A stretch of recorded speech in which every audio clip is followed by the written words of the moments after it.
friend, I'm going to warn you right now. This one, this one right here should make all of you uncomfortable. Hell, it made me uncomfortable. And I'm the one who spent the last week and a half digging through government databases and historical records like some kind of obsessive conspiracy theorist. Except here's the thing. It's not a conspiracy when it's all public record. See, I spent the last week looking into something, really looking into it. Not reading headlines, not scrolling social media hot takes, but actually going through the Federal Register, reading reports from the Holocaust Museum, comparing governance structures, and I gotta tell you, friend, I didn't want to find what I found. Here's what got me started on this whole thing. I was watching the news, mistake number one, I know, and someone mentioned that Trump had issued over 200 executive orders in his first 9 months back in office. And my first thought was, okay, so what? Presidents issue executive orders. That's literally part of the job. But then I thought, wait, how many is normal? So I looked it up. And according to Ballotpedia and the Federal Register, Trump has issued 209 executive orders, 53 presidential memoranda, and 93 proclamations, all between January 20th and October 8th of this year. That's a lot. Like, historically, one of the most prolific uses of executive power we've ever seen in a 9-month period. Now, before you start screaming fascist or Trump derangement syndrome, just hold on, because here's where this gets interesting. And here's where I want you to really think about something. I started asking myself, if you were going to gradually erode democratic institutions, not blow them up overnight, but slowly dismantle them, how would you do it? And more importantly, would anybody even recognize it happening? So I did something I probably shouldn't have done at 2 a.m. on a Tuesday. I started comparing patterns. I looked at Nazi Germany. And I know, everyone groans when you mention the Nazis, but stay with me. I also looked at Saudi Arabia, which operates under Sharia law, as an absolute monarchy. And I looked at what's happening right now in America under Trump's second term. And friend, I gotta tell you, the patterns made me uncomfortable. Let's start with the most obvious thing. Concentration of executive power. Now, Trump's executive orders are constitutional. They are legitimate tools of governance. Nobody's arguing otherwise. But when you issue 209 of them in 9 months, when you revoke 111 executive orders from the previous administration, when you declare national emergencies on day one, you're not just using executive power. You're centralizing it. And here's what the research shows. According to the Holocaust Museum's documentation on the Third Reich, Hitler didn't start with concentration camps. He started with the Enabling Act, which let him bypass Parliament. Legal, constitutional, under the Weimar Republic. Just more executive power. More emergency declarations. More this is too important to wait for the democratic process. Saudi Arabia, the king rules by decree. It's called nizam. Basically executive orders with no oversight. No parliament, no courts that can tell him no. Now, I can hear you right now. Dave, you're comparing apples and oranges. We still have courts. We still have Congress. This is ridiculous. And you're right. Sort of. We do still have those things. But here's my question, and this is where I want you to apply the reasonable person test. At what point do we start recognizing the pathway? Not the destination, but the pathway. Because here's what keeps me up at night. Authoritarian regimes don't just announce themselves. They don't roll in with jackboots and midnight raids on day one. They start with what looks like normal governance, just more of it. They use existing legal mechanisms. They frame everything as necessary and temporary for your own protection. Let me give you another example. Immigration. Now, I know this is a hot button issue, and people have strong opinions on all sides, but let's just look at the language and the policies without getting tribal about it. Trump declared a national emergency at the southern border on Inauguration Day. He's implemented mass deportations. He's expanded migrant processing centers, including at Guantanamo Bay. And critically, he's framed immigration as, quote, an invasion, end quote. That word matters. Invasion. Not challenge, not issue, not even crisis. Invasion. That's the language of existential threat. That's the language that justifies extraordinary measures. And according to the Holocaust Museum, Nazi Germany used nearly identical framing. They talked about invasions of, quote, undesirable elements. They talked about protecting the German identity. They started with deportations and, quote, processing centers. Saudi Arabia maintains one of the most restrictive citizenship and residency systems in the world. According to Human Rights Watch, non-Saudis and non-Muslims are systemically denied full rights. It's a hierarchy based on who belongs and who doesn't. Now, am I saying Trump is planning genocide? No. That would be absurd and historically irresponsible. The research makes that clear.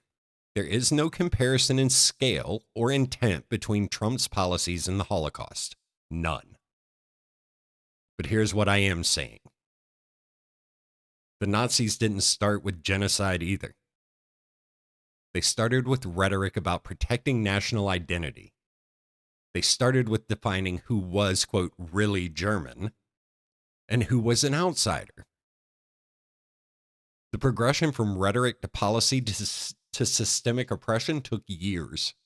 It was gradual. It was framed as necessary and protective. And every step of the way, reasonable people said, this isn't that bad. You're being hysterical. We still have laws. Until they didn't. Okay. Here's another one, and this is where it gets really uncomfortable.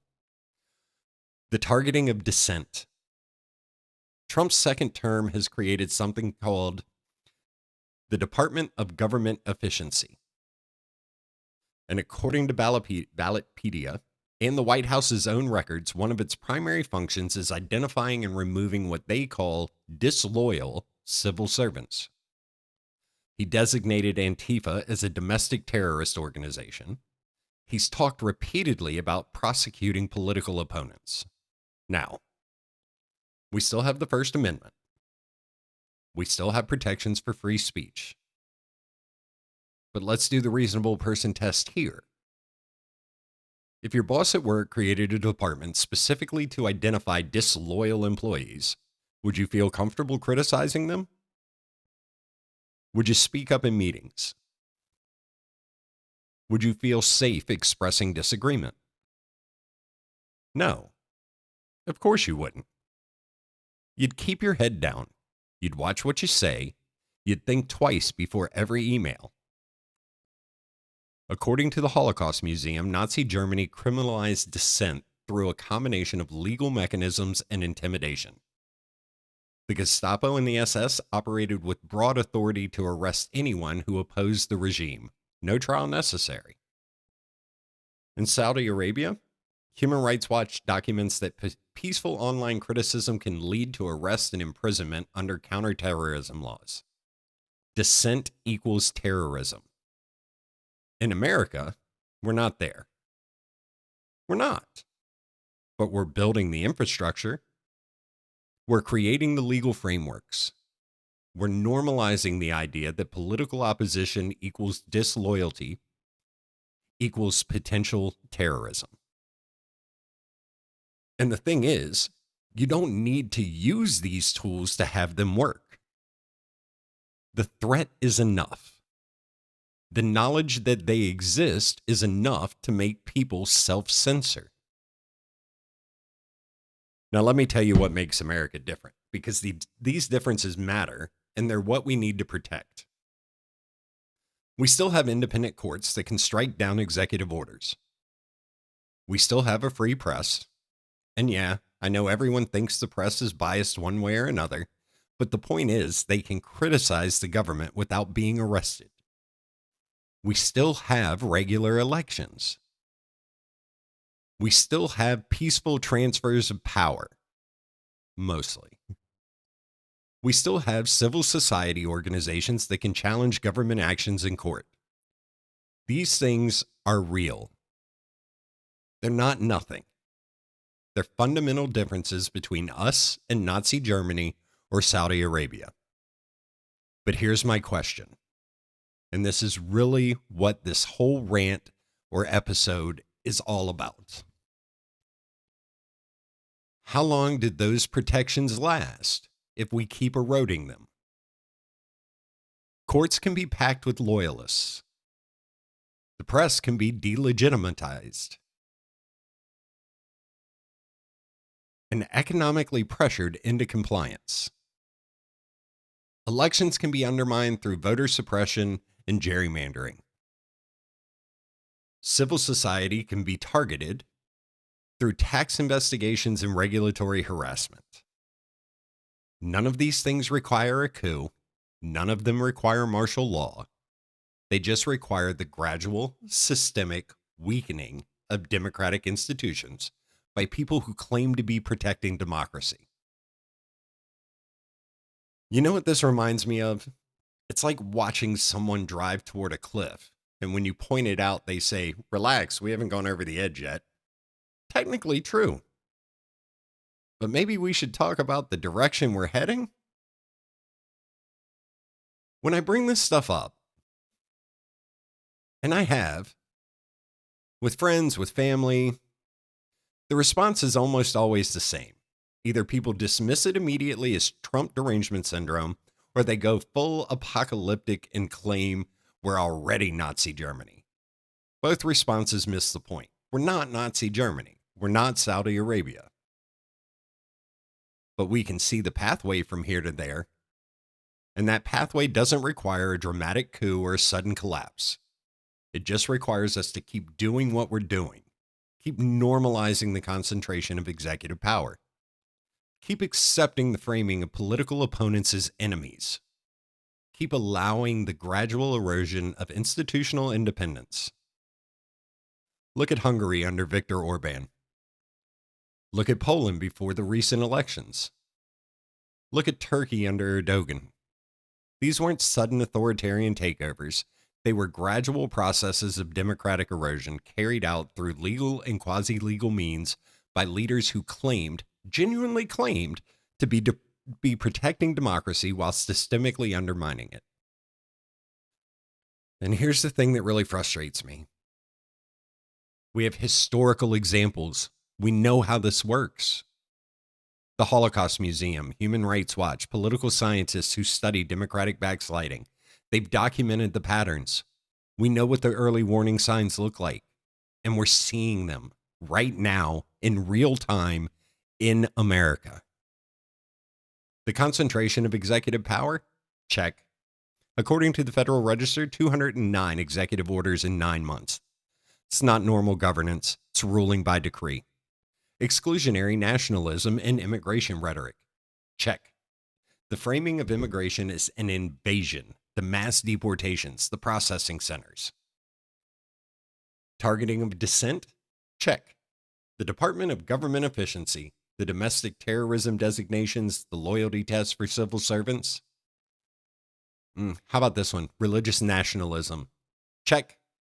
Trump established a Religious Liberty Commission and a White House faith office, elevating a particular religious worldview as foundational to national identity. I know you're getting tired of these, but let's do another reasonable person test. I want you to really think about this because this is important. if these same patterns were happening in another country? Let's say it's a country you don't particularly like. Maybe one with oil that we're suspicious of. And you saw these exact same patterns emerging. What would you call it? Would you call it strong leadership? Would you say they're just using constitutional tools of governance? Or would you look at the trajectory and say, yeah, that country's heading toward authoritarianism? Because I'll tell you what I think. We apply different standards to ourselves than we do to others.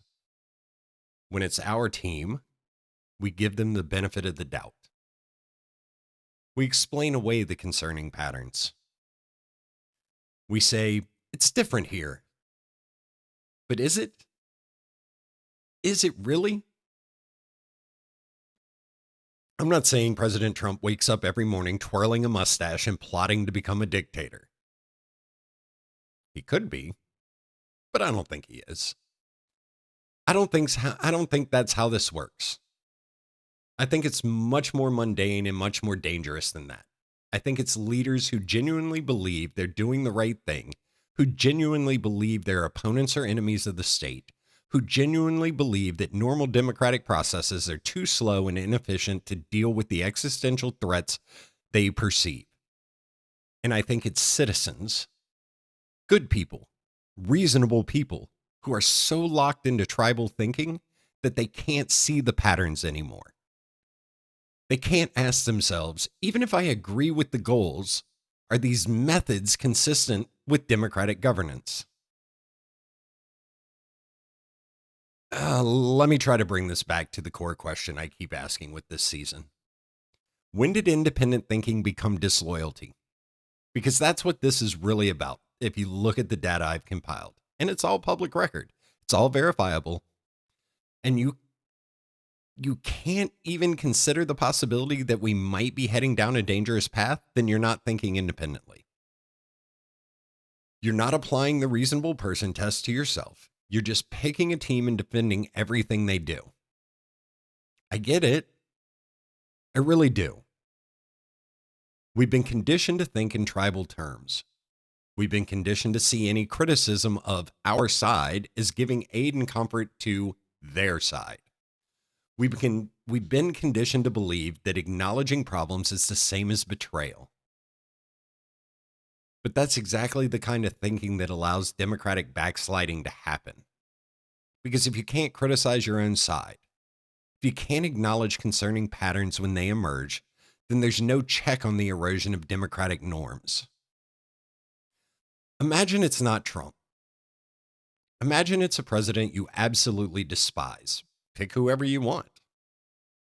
And imagine that president issued 209 executive orders in 9 months, created a department to purge disloyal government workers, designated their political opponents' movements as terrorist organizations, and framed a policy issue as an invasion requiring emergency powers.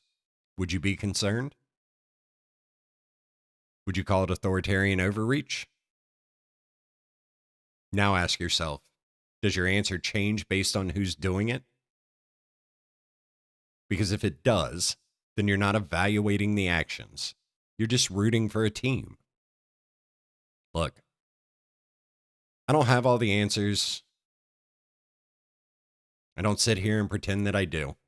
I'm not claiming to be some political scientist or constitutional scholar. I'm just a guy who looked at the data and got concerned. Really concerned. The research is clear. We're not Nazi Germany and we're not Saudi Arabia. The United States under President Trump remains a constitutional democracy with rule of law, civil liberties, and democratic accountability mechanisms. But the research also shows troubling patterns.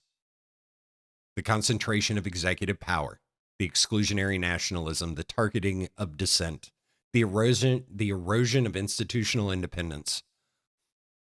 These aren't partisan talking points. They're documented facts from the Federal Register, from Ballotpedia, from the White House's own records, and more importantly, they're patterns we've seen before in other countries that have slid from democracy toward authoritarianism. So here's my ask. Can we just acknowledge this is concerning? Can we have a conversation about democratic norms and institutional safeguards without immediately retreating to our tribal corners? Can we apply the reasonable person test? Can we look at these actions as if they were happening somewhere else and ask ourselves honestly what we'd think? Can we look at the map and acknowledge where this road might lead, even if we haven't reached the destination yet? Because if we can't do that, if we're so committed to defending our team that we can't even consider the possibility of concerning patterns, then we're not citizens of a democracy anymore. We're just players in a tribal game, and we've already lost what we claim to be defending. That's all I've got for you today, friend. I know this was heavy.